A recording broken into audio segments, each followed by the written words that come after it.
getting what we came for. The main event of the evening, Derek Boogaard and Steve MacIntyre. Two heavyweights squaring off at center ice. MacIntyre's first fight since being knocked out of the lineup in the game in Pittsburgh. Now we go. MacIntyre led with a left. The linesmen were thinking about coming in, but they hold off. MacIntyre trying to get free. There's Boogaard with a left. Now he tries to switch up and go right. MacIntyre right. Boogaard tries to go uppercut with that right hand. Neither guy able to get an advantage. Now they land some punches. MacIntyre gets one there.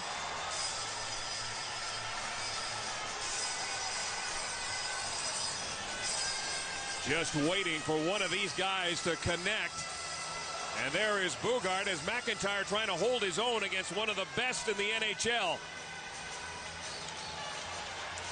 And the 28-year-old did a good job against the boogeyman. I tell you, it's a tough way to earn a living right there, but Steve MacIntyre is earning his as he's going up against one of the, if not toughest players in the National Hockey League, as he goes off with a smile. Now watch, this all starts right at the beginning. The linesman comes in and says, okay, if you guys are gonna go. All right, let's not fool around, and watch, right off the draw, they back up. Both coaches knew this was gonna happen, and this is exactly what Minnesota Wild wanted. They fell behind 2-0. They needed a spark. They send out their tough guy, but I believe Steve MacIntyre handled his own right there as the main event came and went. Steve MacIntyre. Penguins in a Monday nighter. Boogaard and MacIntyre coming together. There's an elbow and a push, and there they go. A stare as the play continues. You were right, Joe. Gloves are off. And two of the NHL's real heavyweights will go at it as the crowd chants Derek Boogaard's nickname.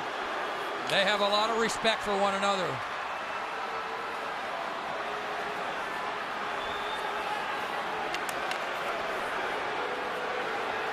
Boogaard keeping the left hand extended so as to keep MacIntyre away, and he throws a couple of rights. And everyone he throws gets another cheer and a chant from the crowd. MacIntyre is very strong. Remember, he's also 250 pounds. Boogaard has an elbow pad on his hand. Fired a couple shots with that on. Now he's got it free and knocks the helmet off MacIntyre. Oh boy. He hit him with 3 or 4 rights. MacIntyre doesn't want to quit.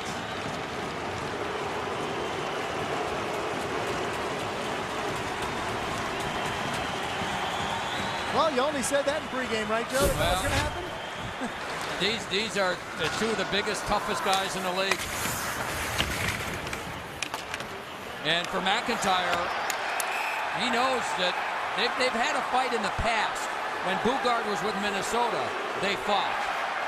And MacIntyre has known for months that this game is on the schedule. Once this year, these two will get together. And MacIntyre knew that he had to get ready for this, and Boogaard was finally able to. So stay tuned for that here on Rangers Hockey with 11:19 remaining here in the third, and the Rangers with a 5-2 lead. Boogaard and Stortini have a couple words, and you know Zach Stortini, as we said, no stranger. MacIntyre says, you go over the boards. MacIntyre wants to fight again. Pounds down on, and there they go. Immediately dropped the gloves and grappled right at it. In fact, Boogaard just now gets his other glove off. This is round 2 between two of the heavyweights in the NHL. And whereas the last time Boogaard had his right hand extended to keep MacIntyre away, this has been all in close so far, now in front of the Rangers bench. You see how strong MacIntyre is as he can push Boogaard to the boards.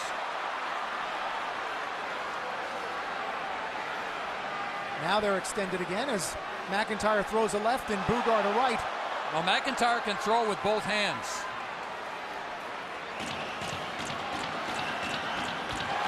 Boogaard throws a heavy right, and his sweater is up around his shoulders. He's tired.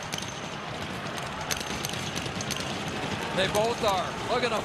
I mean, they both are to the point where they can't lift their arms. Oh boy.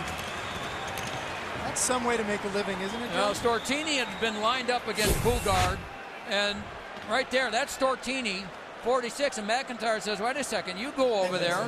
I'll take care of this. I want another shot at the big guy. And it didn't take long. Look at MacIntyre talking to him right there. Boogaard says, fine, let's go.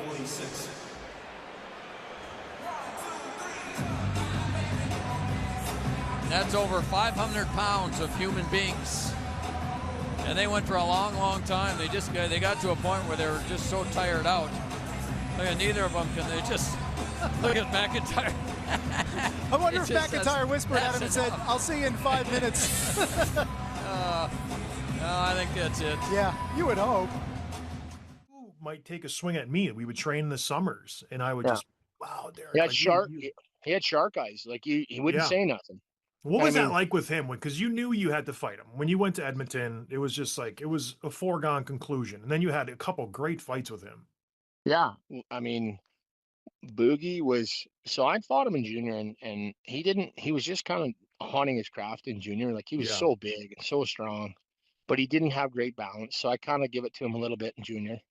But then when he figured it out, the thing about him, he was so long and so strong and technical. Like his thing was, he was quite, for a big man, he was technical. And, you know, he could set you up for things, and he was strong enough to put you where he wanted to put you. Yeah. When I fought him, I knew that, and him and I were probably about the same strength-wise. But my thing with him is, and guys laugh at this all the time, I had maybe a tick better, like if I was in the pocket, I would stay in the pocket to get that one shot, if that makes sense. Like I'd stay. Yeah. I wasn't, I mean, I knew he threw hard, but I knew I could, I could battle with him. I mean, it's like, like I said, it's like battling a grizzly bear. Like you're going to get hit. You're going to get hit hard. And when I fought him my first time in Edmonton, I started to outlast him. Mm-hmm. And if you could outlast him, you could usually get him. And I never had an opportunity to outlast him. The first fight in Edmonton, they kind of broke it up just as he was kind of getting a little bit winded. And I mean, we were getting tired, both getting tired. And obviously that's when guys get hurt, is when they get tired. But I liked a fight to go longer, because that's kind of where I felt the strongest. I dug down and kind of nutted up and like, all right, now it's like, it's go time now. Now it's time. And, like even our fight in we fought twice in Madison Square Gardens. And the first one, oh my gosh, like I looked like a little kid. Like I went to hit him and I fell over like a little kid when I went to hit him, and then I got up and challenged him. And then he landed like 3 off the side of the head, knocked my helmet off. And then the linesman kind of got in there kind of before I had an opportunity to get going. I mean, he beat me, no question. He got more punches in. But the fight was just kind of starting to go. Yeah. And I mean, it kind of got, the refs got in there, whatever. It is what it is. And then I fought him. Like, as soon as we got out of the penalty box, I fought him again. Like, I'm like, no, like, you're not getting away with that one. Like, Well, that was the thing with Boogie. Keep fighting you.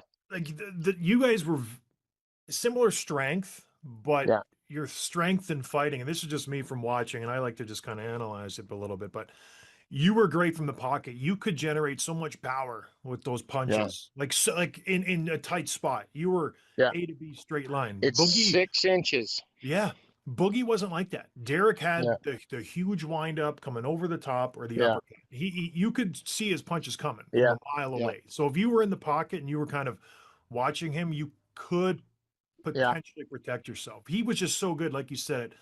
Waiting, putting you in the spot where he wants you to be. And then he'd come with the big. And then you're out, then you're sleeping. Yeah. And then you're out cold. So if he gets you spinning or a little nervous, you were done.